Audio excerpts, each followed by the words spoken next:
오늘은 출애굽기 13장 17절에서 14장 31절까지의 내용인데요. 그 내용은 이제 지난주에 보신 것처럼 마지막 10번째 재앙 그 장자가 죽는 재앙을 통해서 이제 이스라엘은 출애굽 이집트를 탈출하는데, 탈출해서 광야를 가다가 이제 막다른 골목에 들어갔을 때 뒤에서는 애굽의 군대가 쫓아오고, 특별히 병거 600대의 병거 600대, 나중에 보면 또 그 성경에 보면 1200대가 나와요. 출애굽기가 아니라 나중에. 그런 거 보면 참 그 이집트의 그 전차 부대가 막강했던 것 같아요. 벌써 이 당시에 600대를 거느리고 추격해 오고, 앞에는 홍해 바다가 있는데 홍해 바다를 오늘 하나님께서 갈라가지고 통과하게 하시고, 그 다음에 이집트 군대는 홍해 바다에 들어왔다가 다시 물이 합쳐서 수장돼 죽는 그런 사건입니다. 그런 사건인데, 여기 앞에 써놓은 곳에 보면 제일 먼저 투투모세 4세, 지난주에 제가 투투모세 4세가 만들어서 스핑크스 앞에 놓았던 꿈비석에 대해서 자세히 설명을 드렸어요. 그 투투모세 4세의 꿈비석은 투투모세 4세의 아버지인 아멘호텝 2세의 장자가 10번째 재앙으로 죽었기 때문에 차남인 투투모세 4세가 자기가 왕이 됐는데, 그렇게 장남도 아닌 차남이 아멘호텝 2세를 이어서 왕이 된 것에 대한 정당성을 부여하기 위한 그 조치로서의 비석을 세워놨는데, 그게 어떻게 해서 그렇게 세워졌는지 지난주에 다 설명을 했어요. 그래서 스핑크스 앞에 현재 있는 투투모세 4세의 그 꿈비석이 모세의 10번째 재앙 때 그 이집트 바로왕 아멘호텝 2세의 장자가 죽었다는 것을, 왜 죽었는지는 거기 써있지는 않지만 어쨌건 장남이 아니라 차남이 왕이 된 거죠. 그걸 간접적으로 증거해 줄 수 있다는 것. 그리고 놀라운 것은 아멘호텝 2세와 그 다음에 그 아멘호텝 2세와 그 장남, 다시 말하면 투투모세 4세의 아들, 그 아들이 한 관짝 속에서 같이 누워있는 게 이제 고고학에서 나온 거죠. 왜 그런 일은 없어요. 아버지는 아버지 따로 아들 따로 하는 거지 왜 같이 누는 거예요. 그래서 아버지와 장남이 같이 한 관 속에서 나왔다는 것도 우리가 10번째 재앙에서, 그러니까 그 아들은 비운의 아들이죠. 그 장남은 비운의 아들이에요. 아버지 잘못 만나가지고 빨리 죽은 거예요.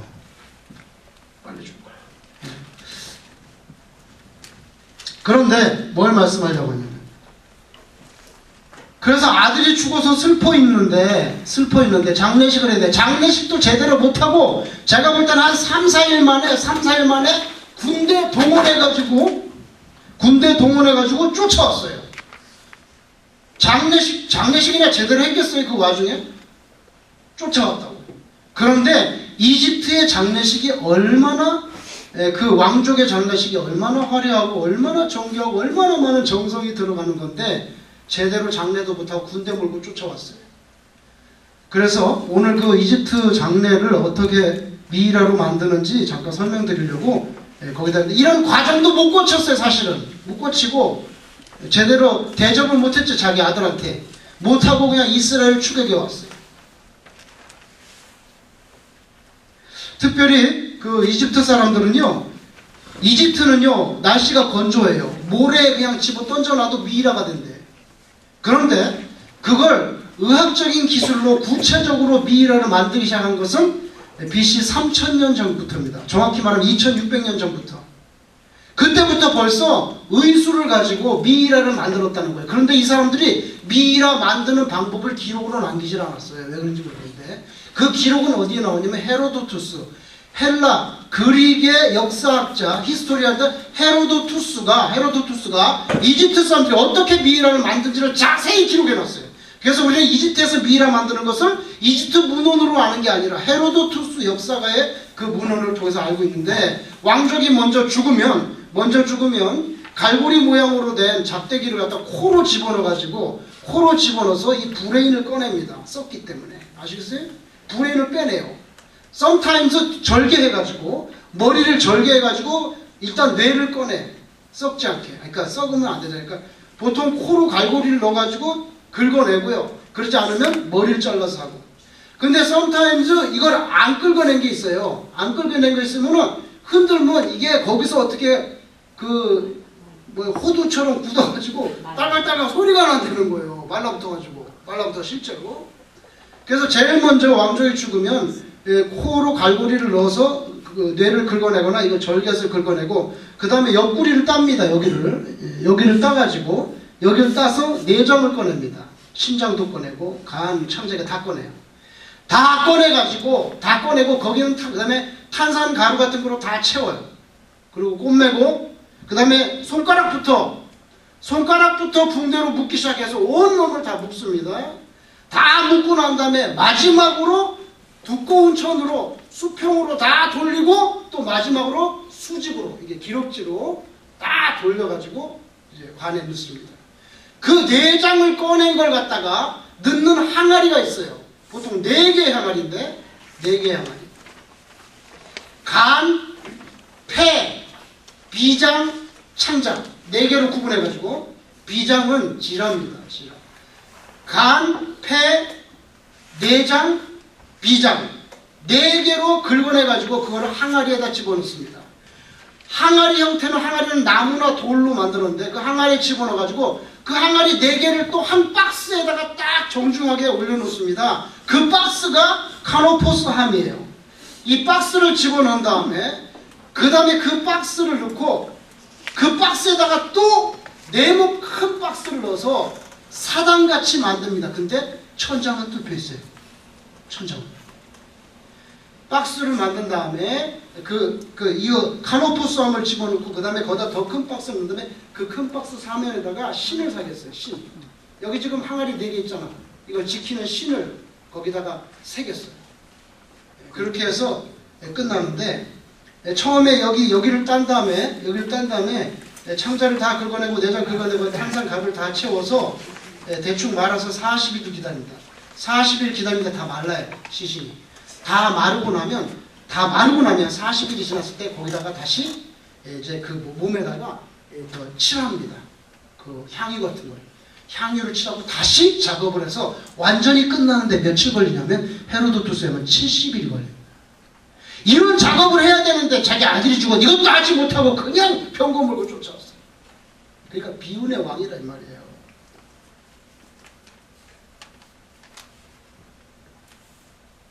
목사님 그 저기 카노포스입니까? 사진에는 카포누스로 되어 있는. 예, 그거 하나 잘못됐어요. 카노포스가 맞아요. 제가 타이핑을 헷갈려가지고 카포가 아니고 카노입니다. 한 군데는 카노로 되어 있을 거예요. 예, 그걸 고치세요. 카노포스함인데 이집트에 가면 카이로 박물관이 있는데 카이로 박물관에 가서 자세히 보시면 뭐가 있냐면요. 미이라를 만들기 위해서 시체를 올려놨던 침대가 있어요. 돌로 되어 있는데 그 미이라를 만들기 위해서 올려놨던 침대가 있는데 그 침대에 보면 이렇게 약간 경사지게 되어 있고요. 침대가 돌로 되어 있는데 그 다음에 그 양쪽 모서리 보면 여기 턱이 있는데 턱 맨 끝에 보면 구멍이 있어요. 구멍이 있어서 분비물이나 피가 그 밑으로 이렇게 흘러가서 빠져나가도록 그 침대가 있어요. 자, 여러분 이제 그 다 받으셨을 거예요. 먼저 흑백을 보세요. 이거죠. 스핑크스. 이게 옛날에는 완전히 모래 속에 묻혀 있었는데 그래도 보면은 그래서 저기 뭐야 투투모세 4세가 이걸 좀 이렇게 모래를 퍼서 나타나게 해줬잖아요. 그죠? 나타나게 해줬어요. 투투모세 4세가. 그게 몇 년이냐면 BC 14세기예요. 근데 그 후에 또 덮인 거예요. 또 덮이다가 이제는 조금 남아 여기 이게 얼굴만 나왔어. 스핑크스가죠? 거기 얼굴 귀 밑에 보시면 사람이 서 있어요. 보이세요? 네. 예, 사람이 서 있어요. 사람이. 이게 우리 삼촌이에요. 사람이 서 있어요. 여러분 이 얼굴을 지난번에 제가 슬라이드로 보여줬죠? 예? 피라밋을 만든 사람 기억나세요? 예. 그 피라밋 만든 그 왕 얼굴하고 똑같아요. 기억나세요? 자기 얼굴 여기다 박은 거예요. 그런데 이걸 더 파면 이거는 1867년에 제가 가서 찍으려다가 그때 안 태어나서 못 찍고 뒤로 보세요. 뒤에 조금 더 파졌죠? 오늘날에는 이게 싹 다 정리해가지고 밑에까지 뒤에 이 스핑크스 뒤에 신전이 있었어요. 지금 묻혀있잖아요. 신전이 아예 땅속에 있어요. 지금 가면 신전이 있어요. 신전이 얼마나 정교한 줄 아세요? 돌 하나가 그냥 이만한 돌인데요. 너무너무 신기한 게 돌을 네모로 자른 게 아니고요. 그냥 돌이 이렇게 곡선이에요. 이렇게 돌 생긴 대로 곡선인데 그 곡선에 맞춰서 또 곡선을 낀 거예요. 그런데요, 크레딧 카드를 딱 꺼내가지고 갖다 넣으면 안 들어가요. 틈에. 얼마나 정교한지 기술을 알 수가 있어요. 왜냐면 돌을 이렇게 자연색대로 깎았는데 거기에 맞춰서 돌을 똑같이 깎아서 끼는데 크레딧 카드가 안 들어간다고 그러죠. 거기에 몰딩이 없어요. 몰딩 자체가. 근데 안 들어가요. 그 정도로 정교해요. 근데 왜 그렇게 하지 않았어요? 네모렇게 할 수도 있지만 오히려 그렇게 불규칙하게 하는 게 그 집이 절대로 분열이 안 돼요. 이렇게 딱 요철로 묶여가지고. 아시겠어요? 지진이 나도 그거는 통째로 자빠지면 자빠지지 벽이 금이 가는 게 없어요. 근데 지금 여기 신전 다 묻혀있잖아요. 여러분 거기 보시면 낙타 뒤에 제가 빨간색으로 표현해놨죠? 표시해놨죠? 발사에. 그게 뭐예요? 꿈비석이에요. 꿈비석. 지난주에 결석하신 분들은 참 안타깝네요. 언제 제가 이걸 설명했어요? 아마 다시는 설명을 안 할 거예요. 진짜. 왜 이 비석이 여기 서 있는지. 이제 거기 앞에 발이 보이시죠? 발. 그 발이 있잖아요. 요새는 이게 다 이제 여기 다 긁어내가지고 깨끗해졌잖아요. 그 다음에 칼라로 된 거 보세요. 칼라로 된 거. 이게 이집트 박물관에 그 카이로 박물관에 있는 건데 맨 왼쪽 위에 항아리 있죠? 그 항아리가 거기다가 내장을 집어넣는 항아리 중에 하나인데 그 뚜껑을 열면 그 얼굴 있잖아요. 얼굴은 그 사람의 죽은 얼굴을 하고 그 뚜껑을 열면 거기 보시면 거기에 장기가 이렇게 말라 비틀어서 있는 게 보이죠? 그 다음에 오른쪽 위에 오른쪽 그 유명한 투탕카멘의 그 젊은 왕자가 죽었을 때 이 사람은 얼마나 정말 화려하게 했는지요. 금칠을 다 했어요. 이거 보세요. 이게 항아리가 이렇게 돼 있어요. 4개의 항아리. 아까 제가 말했죠? 폐, 간, 비장, 내장. 요런 형태의 그 항아리죠. 그 다음에 또 왼쪽 밑에 보세요. 왼쪽 밑에는 돌로 이 돌. 예수님께 향유를 바칠 때 그 여자가 향유를 200단의 향유 바쳤을 때 그 향유 만든 돌하고 똑같은 돌이에요. 그런 돌로 4개의 항아리를 만들었는데 그 항아리를 또 어땠어요? 한 박스 안에 넣었어요. 그게 바로 카노포스 함이에요. 함. 근데 거기 보시면 왼쪽 밑에 보시면 맨 위에 박스 위에 보면 손잡이가 있어요, 없어요? 있죠? 손잡이 있죠? 손잡이가 있잖아요. 거기 박스 맨 위에 보면 박스. 그 손잡이 거기를 자꾸 운반하는 거죠. 손잡이 있고 맨 밑에 보시면 황금으로 된 뭐가 있어요? 썰매가 있어요. 보이세요? 썰매. 이제 저승 갈 때 썰매 타고 루돌프 사슴고 이리야 해가지고 썰매가 있잖아요. 썰매 황금으로 된 썰매 위에 카노포스 함을 놓고 거기에 항아리 4개를 딱 예쁘게 만들어서 넣고 그 다음에 그 박스 뒤에 여러분 오른쪽 뒤에 그 박스 그 사진 같은 사진에 그 카노포스 함 그 오른쪽 귀퉁이에 보시면 누가 이렇게 팔 벌리고 있죠? 이렇게. 그게 뭐냐면 이거를 또 담았던 또 더 큰 박스의 신이에요. 사면에. 신을 이렇게 도돌생 해놓은 신을 만들었어요. 그냥 지킨다고. 그 장기를 훔쳐가면 안 되니까. 그죠? 이게 그 안에 들어있었던 거죠? 그죠? 그 다음에 오른쪽에 보시면 미이라를 처리하는 모습인데 사람이 아니고 이렇게 승냥이 비슷한 얼굴로 돼 있잖아요. 이게 신이에요. 얘가 뭐냐면 시체 보호하는 신이에요. 근데 여기 보면 이제 미이라 만드는 그런 모습을 여기다가 이렇게 벽화에 그려놨는데 거기 보시면 이제 붕대로 칭칭 감아놓고 저 침대에 눕혀있죠. 눕혀있어요. 뒤에 보세요. 뒤에. 이것도 아브라함 문서라는 게 있어요. 아브라함 문서라는 게 1800년대에 도굴꾼들에 의해서 발굴돼가지고 팔려가지고 이게 지금 원래 시카고 박물관에 있었는데 이건 뉴욕 메트로폴리탄에 여기 있을 거예요. 이게 여기 보시면 칼 들고 있죠? 이제 미이라 만들려고. 그 침대가 있죠? 침대를 자세히 보세요. 그 침대도 동물의 형상으로 되어 있어요. 그죠? 예, 앞에 그 침대도.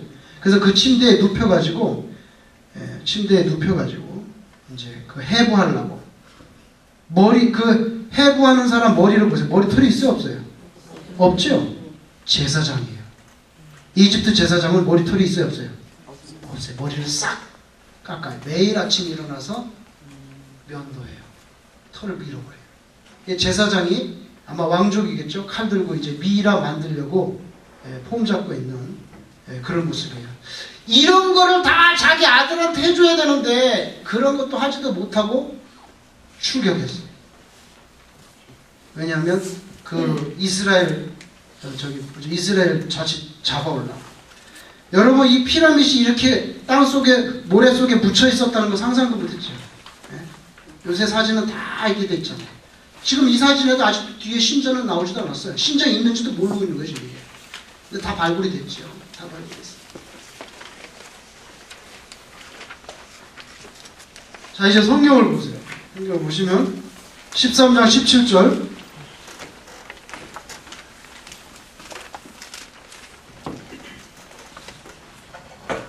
바로가 백성을 보낸 후에 블레셋 사람의 땅의 길은 가까울지라도 하나님이 그들을 그 길로 인도하지 아니하셨으니 이는 하나님의 말씀하시기를 이 백성이 전쟁을 하게 되면 마음을 돌이켜 겁이 나가지고 애굽으로 돌아갈까 걱정이 돼서 그 길로 안 보냈다 그 얘기예요.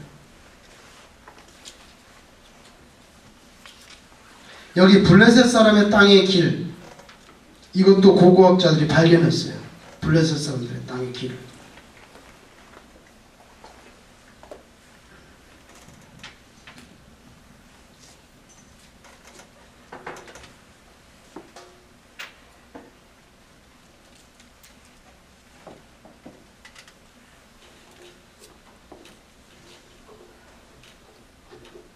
여러분 제가 여기다 저 지도를 그릴게요. 보세요.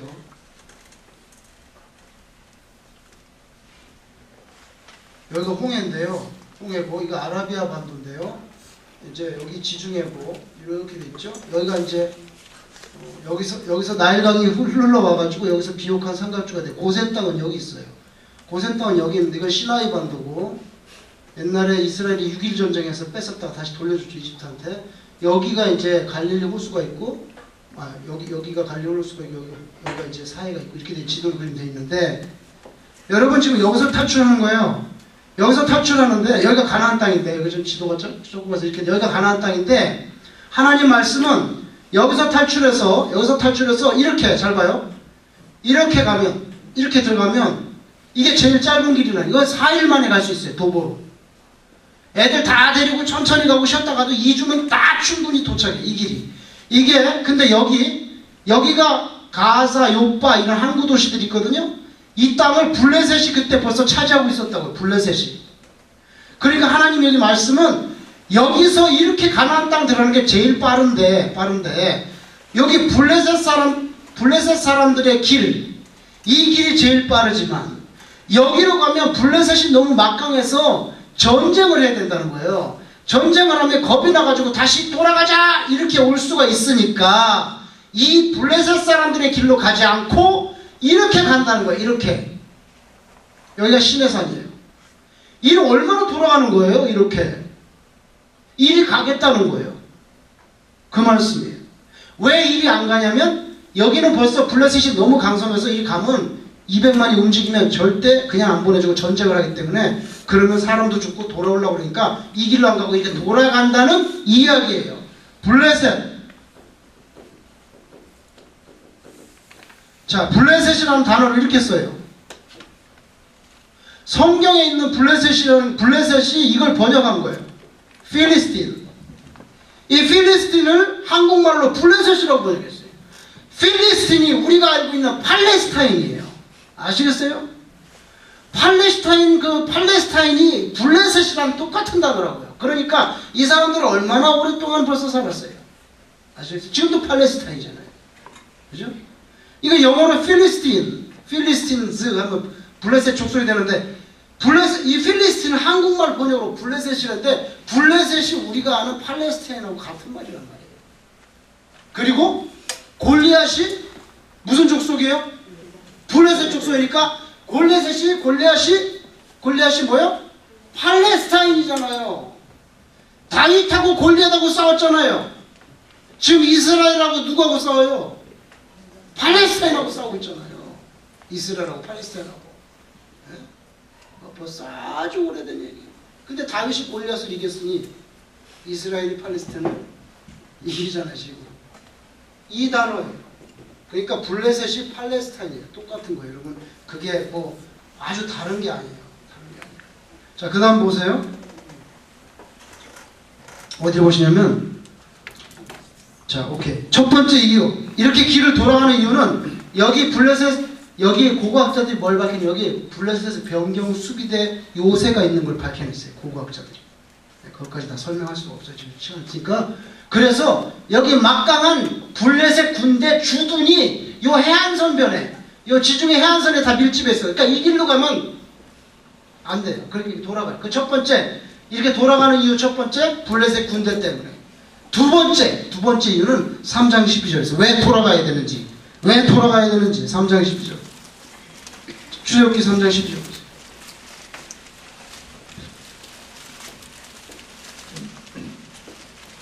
모세를 처음에 부르실 때, 막 안 간다고 땡깡 부릴 때, 하나님께서 모세에게 뭐라고 말씀하냐면, 출애굽기 3장 12절, 하나님이 이르시되, 내가 반드시 너와 함께 있으리라. 네가 그 백성을 애굽에서 인도해 낸 후에 너희가 이 산에서, 무슨 산입니까? 신의 산이죠. 이 산에서 하나님을 섬기리니, 하나님께 예배드린다는 거예요. 이것이 내가 너를 보낸 증거가 될 거다. 하나님의 이 말씀에 따르면 이스라엘 백성을 데리고 어디로 가야 돼요? 어디로 가야 돼요? 신의 산으로 가야 돼요. 하나님은 자기가 말씀을 하셨기 때문에 이쪽으로 인도하는 거예요. 이쪽으로 가면 신의 산을 만나요? 못 만나요? 못 만나요. 그러니까 이리 간 이유는 두 가지. 첫째, 군대 때문에. 둘째는 하나님이 하신 말씀을 이루시려고.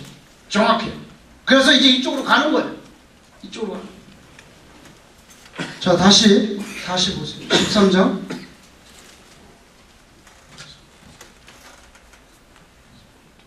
18절. 그러므로 하나님이 홍해의 광야길로 돌려. 자, 지금 여러분 이스라엘을 인도하는 게 모세입니까? 하나님입니까? 하나님입니다. 잘 보세요. 모세가 아니에요. 하나님이 가라는 대로 가고 있어요. 광야길로 돌려 백성을 인도하심에 이스라엘 자손이 애굽 땅에서 대열을 지어 나올 때에 모세가 누구의 유고를 가져나와요? 요셉. 모세가 요셉의 유고를 가졌으니 이는 요셉이 이스라엘 자손으로 단단히 맹세하게 하여 이르기를 하나님이 반드시 너희를 찾아오시리니 너희는 나갈 때, 여기서 나갈 때 내 유고를 여기서 가지고 가라. 꼭 나도 가나안 땅에 갈 때 내 이 시체도 가지고 가라. 그들이 숲곳을 떠나서 광야 끝 에담의 장막을 치니 여호와께서 그들 앞에서 가시며 낮에는 구름기둥으로 그들의 길을 인도하시고 밤에는 불기둥을 그들에게 비추사 낮이나 밤이나 진행하게 하시나니 낮에는 구름기둥 밤에는 불기둥이 백성 앞에 떠나지 않는다. 그러면 기둥이 두 개인가? 아니에요. 기둥은 하나입니다. 하나인데 그게 구름기둥이 되기도 하고 불기둥이도 되는 거예요. 불기둥 따로 있고 구름기둥 따로 해서 두 개가 왔다 갔다 하는 게 아니라 기둥은 하나인데 낮에는 구름기둥, 구름처럼 이렇게 해가지고 시원하게 대형 구름이었을 거예요. 어마어마하게 큰 대형 구름이었을 거예요. 그게 이제 구름처럼 해가지고 그늘을 이렇게 해가지고 이스라엘들이 사막에 진치고 있을 때 그늘을 하고 밤에는 춥잖아요 사막이. 그러니까 또 밤에는 뜨거운 활활 타는 불기둥에서 완전 천연 난로야. 그리고 밝게 그렇게 해주셨어요. 그래서 불기둥 구름기둥은 두 개가 아니라 하나입니다. 동전의 양면처럼. 그런 구름기둥 불기둥으로 하나님께서 이제 보호해 주신다는 거예요. 여러분 이집트 왕은 파라오는 이거 이렇게 보면 여기 뭘 꼭 쥐고 있어요? 뭘 쥐고 있어요? 지팡이, 작대기. 아시겠어요? 생명 그것도 쥐고 있고 여기 뭘 쥐고 있냐면 짝대기 요만한 거. 그거 뭐냐면은 왕의 그 홀이에요. 홀. 하다못해 사단장도 이런 홀이 있어요. 조그만 거. 딱 이렇게 치면서 다녀요. 그게 자기의 권위를 나타내는 지팡이에요. 요만한 홀. 자, 제가 만약 이렇게 표현한다면 어때요? 활활 타는, 예? 이런 활활 타는 그런 불기둥 혹은 구름기둥이 이렇게 있어요. 예? 이런 구름기둥이 막 이렇게 타고 있어요. 자, 모세가 인도하는 게 아니라 지금 하나님께서 이스라엘 인도하고 있어요. 하나님께서. 모세의 손에는 뭐가 있죠? 지팡이가 있어요. 하나님의 지팡이. 그렇게 저는 표현하고 싶다 이거예요. 거대한 하나님의 지팡이. 그래서 불기둥, 구름기둥은 하나님의 뭐예요? 규. 하나님의 규와 같아. 그걸 지팡이로 인도하는 거예요. 지팡이. 그래서 불기둥, 구름기둥으로. 예, 여기 있죠? 왕자가 있잖아요. 왕. 규. 흑토자 두 개가 붙었네. 예, 흙을 다스린다는 뜻인지 하여튼 규는 그런 단어로 되어 있어요. 창세기를 보세요, 여러분. 창세기. 보세요, 창세기. 50장 25절. 창세기 50장 25절.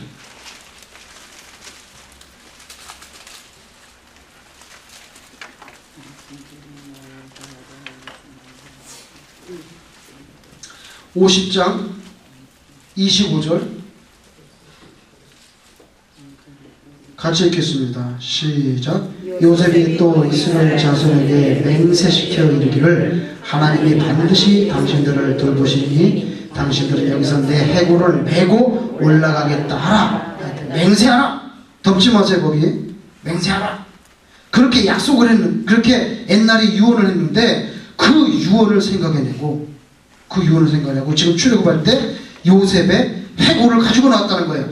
요셉도 대단한 위치에 있었으니까 혹시 미이라로 만들었을지도 모르는 거죠.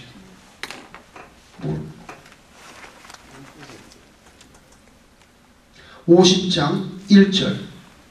요셉의 아버지 야곱이 죽었어요. 50장 1절. 아니 저기 누구죠? 야곱이죠? 야곱이 죽었어요. 자 보세요.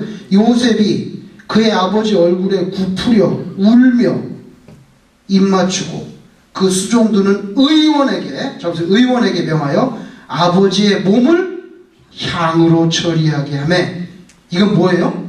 미이라로 만든 거예요. 이건 미이라로 만든 거예요. 요셉이 바로왕 다음으로 제2의 실권 침략자인데 자기 아버지 미이라 만드는 거 못하겠어요? 미이라 만들라고 명령을 했어요. 의원이 이스라엘에게 그대로 하되 3절 며칠 걸렸어요? 40일. 잘 보세요. 헤로도투스의 기록과 똑같아. 옆구리를 따고 내장을 꺼낸 다음에 거기다가 탄산소다가루를 넣고 며칠 동안 놔둔다고요? 40일 놔두면 그게 바짝 말라. 그러면 다시 풀어서 거기다가 향유를 바르게 돼. 그 다음에 묶어서 완성하는데 며칠 걸려요? 70일. 근데 성경이 너무나 정확해.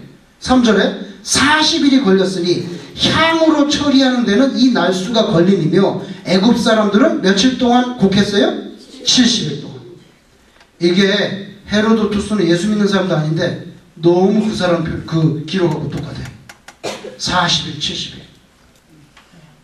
그러니까 요셉의 아버지도, 요셉이 이 권력자니까 이렇게 미이라 처리했을 거예요. 그러니까 이 야곱의 미이라를 발견하면 얼마나 좋겠어요.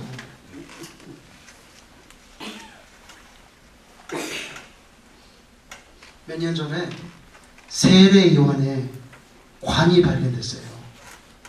근데 이제 그렇게 발견될 때마다 학계에서는 논쟁이 많아요. 맞다, 아니다. 왜냐면 근데 거기에 그 요한이라고 써 있어요. 이름이. 근데 다른 사람 요한이 한둘이야? 요한이 한둘. 근데 그 아버지 이름이 있어요, 그것도. 그런 학자들이 연구를 하는 건데 이게 맞대는 거예요. 그래서 그게 세례 요한인지 아닌지 모르지만 주장하는 사람들 이게 세례 요한이라는 거예요. 세례 요한의 관짝인데 거기 안에는 뭐 아무것도 없었는지, 제가 고고학자 같으면 가거 뚜껑 딱 열어서 거기 뭐가 없어야 돼? 목이 없어야 돼. 목이 잘렸기 때문에. 목은 쟁반 가지고 가져가 버리니까 목 잘린 게 딱 들었으면 이게 세례 요한 맞다고 주장을 할 수 있을 텐데 그 사람들이 자세하게 나한테 전화를 안 해가지고 알 수가 없어요. 그 다음에 또 몇 년 전에 발견된 게 있어요. 뭔지 아세요? 아둘람 굴이 발견됐어요. 아둘람 굴이 뭐예요? 이스라엘의 로빈훗.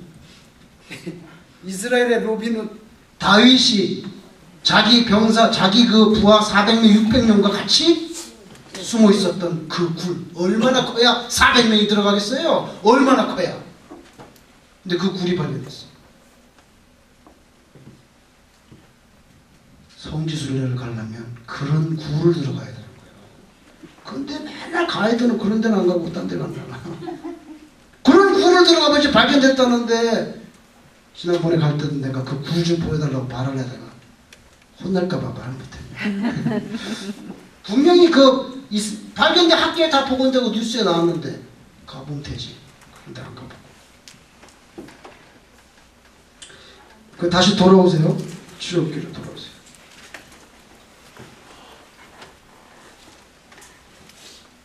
자, 출애굽기 14장 1절 여호와께서 모세에게 말씀하여 이르시되 이스라엘 자손에게 명령하여 돌이켜 바다와 믹돌 사이에 비하히롯 앞 곧 바알스본 맞은편. 얼마나 정확해요.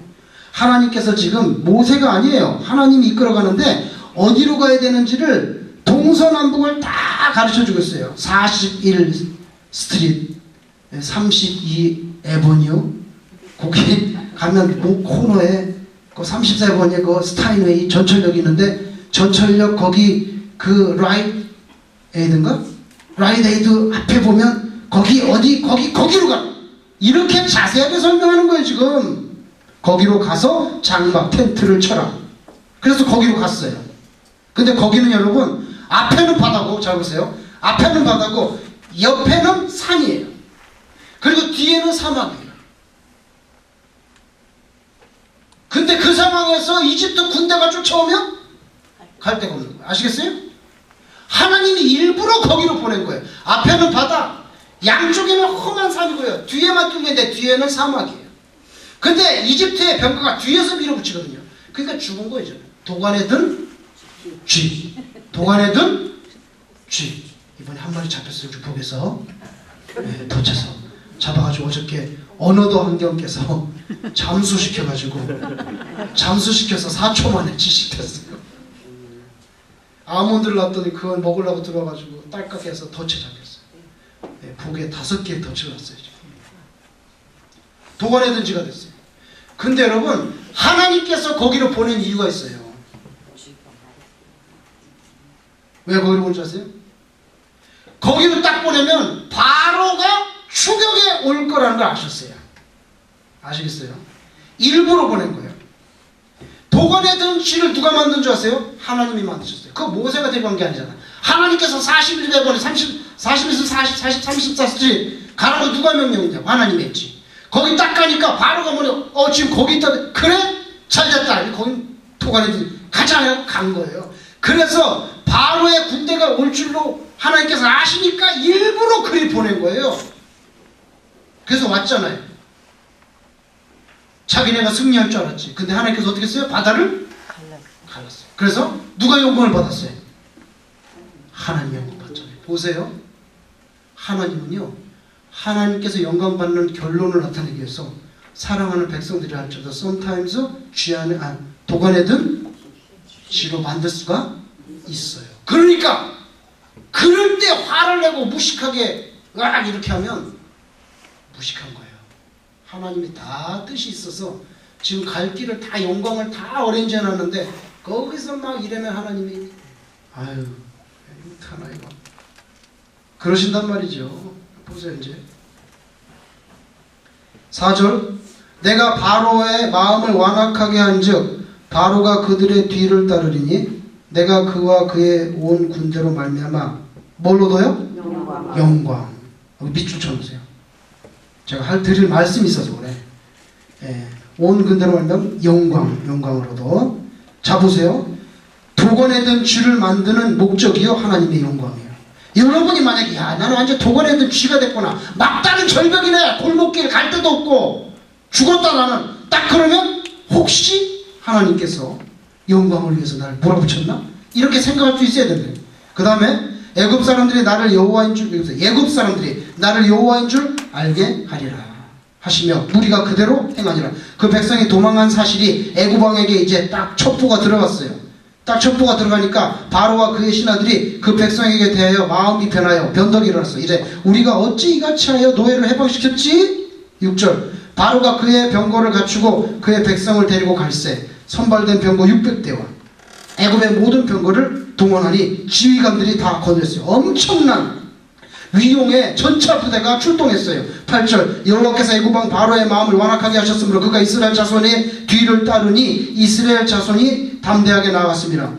애굽 사람들과 바로의 말들 병거들과 그 마병과 그 군대가 그들의 뒤를 따라 바알수본 맞은편 비하이롯 해변 그들이 장막 친 대로 이제 막 달려오고 있어요. 바로가 가까이 올 때에 이스라엘 자손이 눈을 들어본즉 애굽 사람들이 자기들 뒤에 막 쫓아오고 있어요. 먼지가 뽀얗게 나는데 보니까 이집트 병거들이 오고 있는 거예요. 부르짖습니다. 11절에 그들이 또 모세에게 대 애굽에 매장지가 없어서 당신이 우리를 이끌어내서 여기 죽게 하려고 데려온 거야. 아유, 말도 잘해. 어찌하여 당신이 우리를 애굽에서 이끌어내서 우리에게 이집트에 묘지가 없어서 여기까지 와서 우리를 묻으려고 데려왔어? 우리가 애굽에서 당신에게 이런 말이 이것이 아니냐 이러기를 우리를 내버려 두라 그랬지. 우리가 내버려 두라고 우리가 애굽 사람들을 섬길 것이라 그랬지. 애굽 사람을 섬기는 게 죽는 것보다 낫잖아. 아, 논리적이에요. 죽는 것보다 낫지. 이 말씀에 하나님이 얼마나 섭섭하셨겠어요. 하나님께서 이 모세와 아론을 보내서 이집트 왕한테 보낼 때마다 한 말씀이 있어요. 뭐죠? 내 백성을 보내라. 그들이 나를 뭐요? 나를 섬길 것입니다. 그러니까 이스라엘 백성을 노예로 부르고 있는데 이스라엘 백성의 주인은 네가 아니고 나라고. 노예가 섬기는 건 주인이잖아요. 파라오요 아시오. 이스라엘 백성들이 당신을 섬기는 게 아니라 나를 섬긴다고. 내가 주인이라니까. 내가 주인이라고 내 백성이니까 내가 빼낸단 말이야. 빼라고. 안 뺀다. 빼. 안 빼. 그래? 그럼 혼나야지. 이렇게 해서 10번 맞는 거예요. 근데 그때마다 가서 하는 말이 내 백성을 보내라. 그래서 섬기. Let my people go. 여기 와서 뭐라 그래요? 우리가 누구 섬긴다 그래요? 그들이 지금 뭐라 그래요? 애굽 사람 섬기다니 하나님이 얼마나 화가 나겠어요. 이런 그 다음 뭐가 나올 것 같아요? 이런 배 이런 배는 독한 것들. 내가 그냥 10가지 장례에서 살려줬더니 이집트를 섬겨? 이렇게 되는 거죠. 13절 모세가 백성에게 이르되 너희는 두려워하지 말라. 가만히 서서 가만히 있어. 그냥 좀 왜 이렇게 말이 많아. 좀 가만히 있어. 가만히 있어서 여호와께서 오늘 너희를 위하여 행하시는 구원을 보라. 너희가 오늘 본 애굽 사람을 영원히 다시 보지 아니하리라. 여호와께서 너희를 위하여 싸우시. 누가 싸웁니까? 여호와께서 싸워요. 사실 홍해를 건넌 사건에 보면요 이스라엘 사람들 한 번도 싸우지 않았어요. 칼도 한 번 쓰지 않았어요. 누가 싸웠어요? 여호와께서 싸웠잖아요. 여호와께서 싸워서 홍해 속에 다 집어넣어서 그냥 끝장냈잖아요. 그랬잖아요. 김선영 목사님 돈 있으면 뭐 사드세요.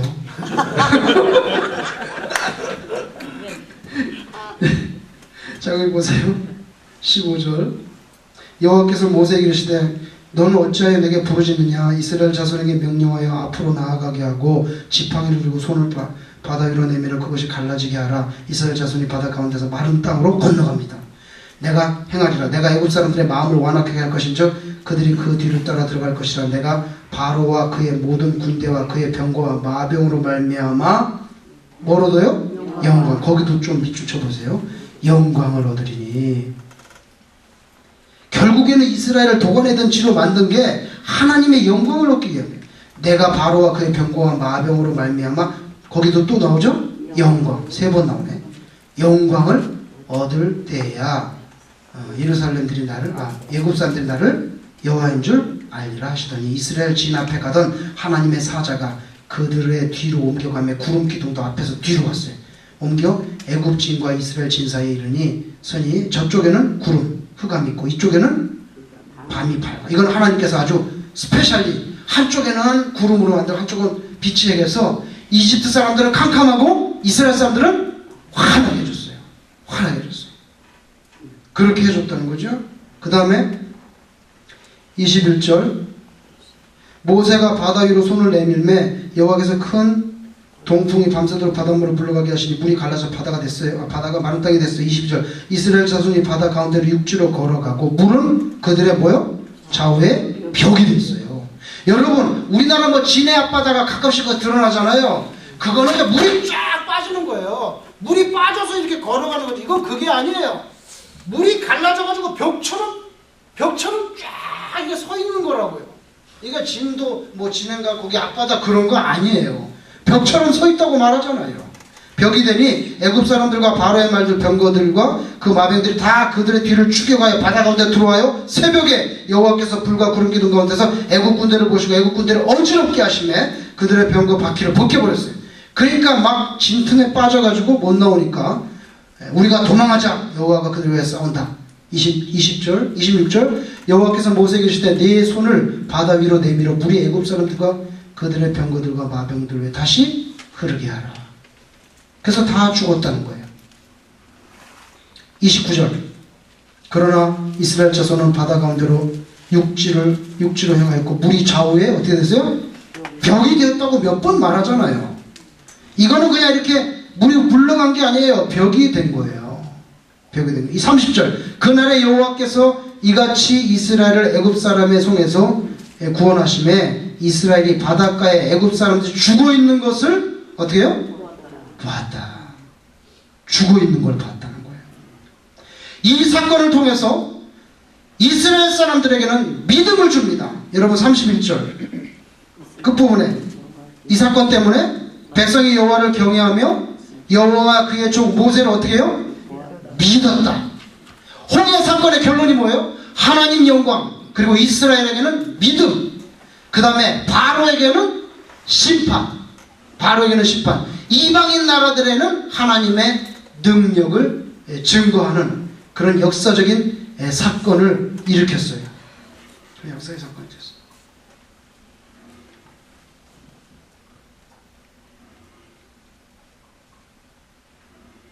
여러분 시편 78편 한번 보죠. 시편 78편 859페이지 859페이지 한번 보세요. 859페이지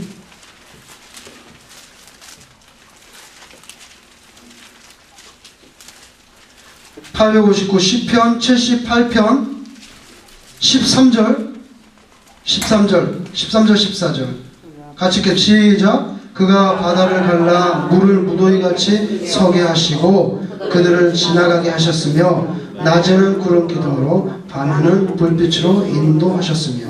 자 거기 보시면 물을 어떻게 해요? 무더기같이 서게 했다.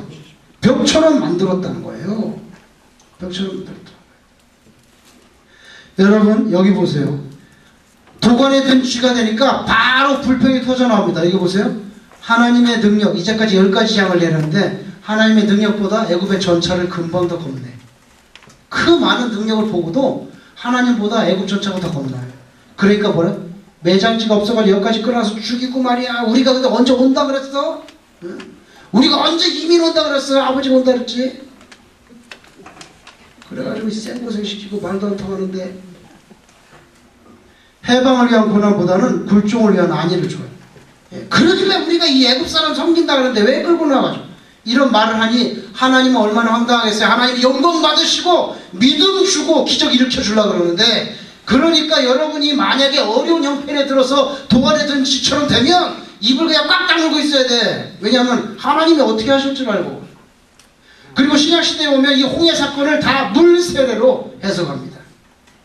이스라엘이, 잘 보세요. 옛 이스라엘, 애굽에 있던 이스라엘이 홍해를 통해서 지난 다음에 새 이스라엘이 돼요. 원래 물속에서 다 죽었었어야 되는데, 그죠?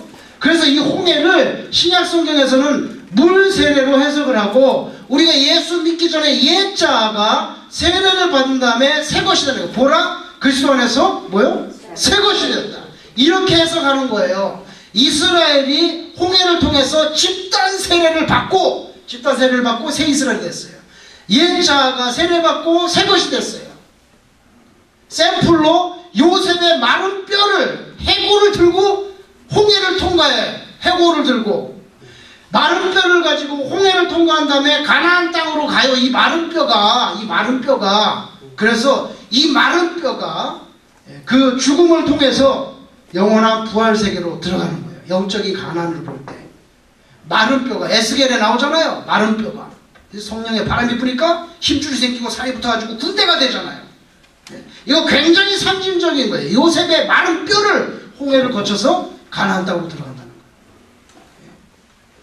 하나님의 은혜가 아니면 이스라엘은 이집트에서 다 이렇게 마른 뼈 될 뻔했어요. 다 모래에서 다 미라 될 뻔했는데, 그런데 홍해 거쳐서 가나안 땅에 하나님 나라에 들어가서, 이거는 신자의 부활을 상징합니다. 이거에 관계된 구절 한 번만 더 보고 빨리 마쳐야 되겠어요. 시간이 다 돼서. 어디 보시냐면 고린도전서 10장 1절 2절 한번 보세요. 고린도전서 10장 274페이지 274페이지 신약성경 274페이지 고린도전서 10장.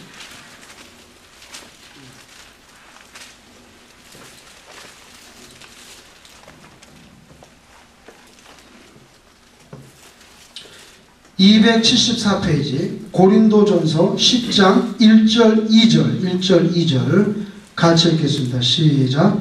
형제들아, 나는 너희와 알지 못하기를 원하지 아니하노니 우리 조상들이 다 구름 아래에 있고 바다 가운데로 지나며 모세에게 속하여 다 구름과 바다에서 세례를 받고, 이렇게 됐어요.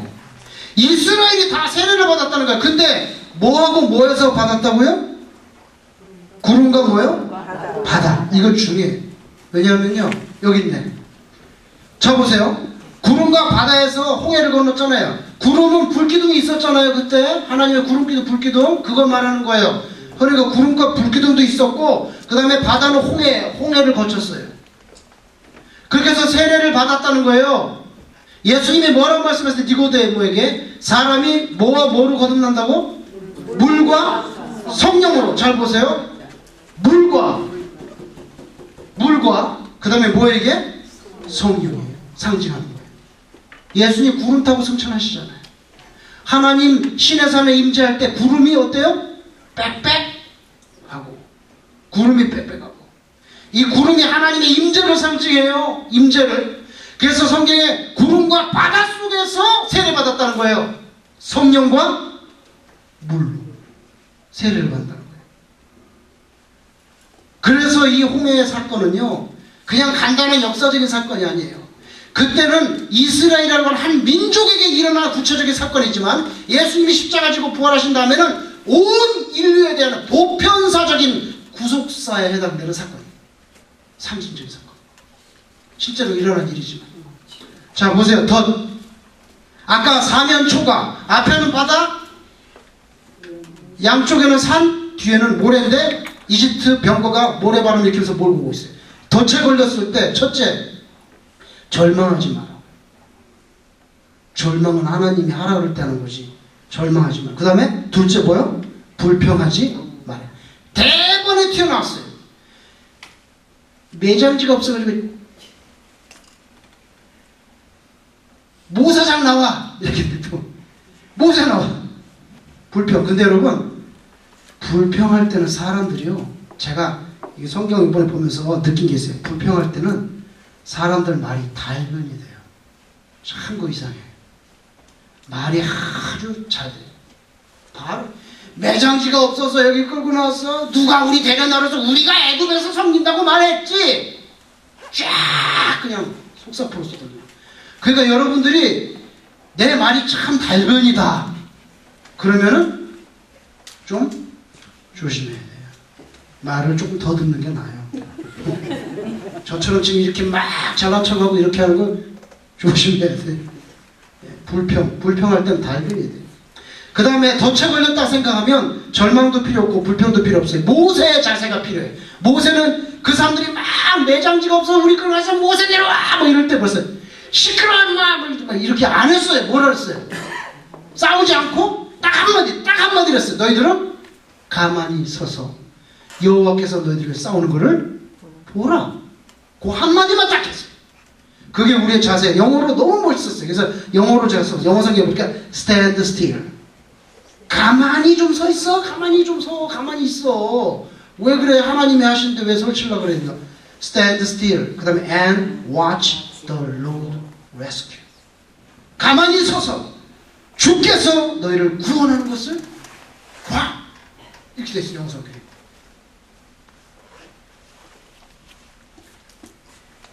자, 질문 있으면 하시고, 자, 시간이 돼서.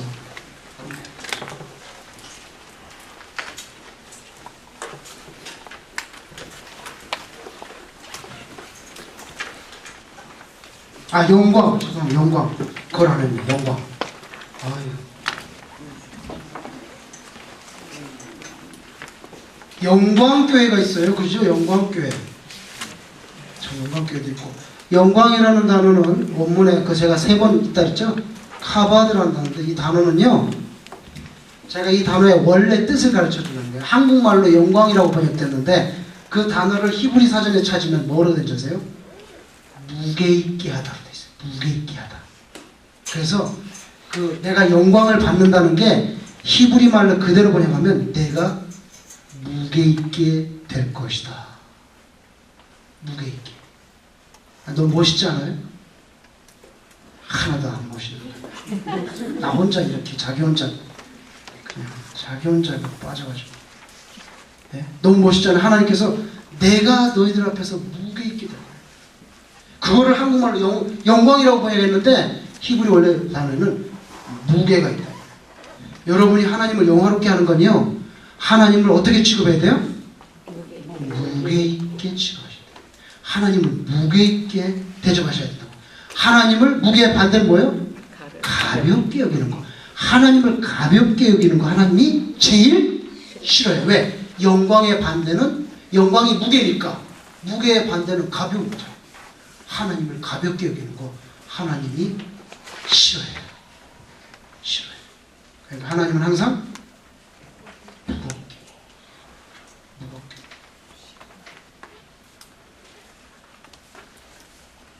경시, 한자로 경시하면 안 된다. 경시하면 안 돼. 하나님은 무거우신 분. 자, 기도하겠습니다.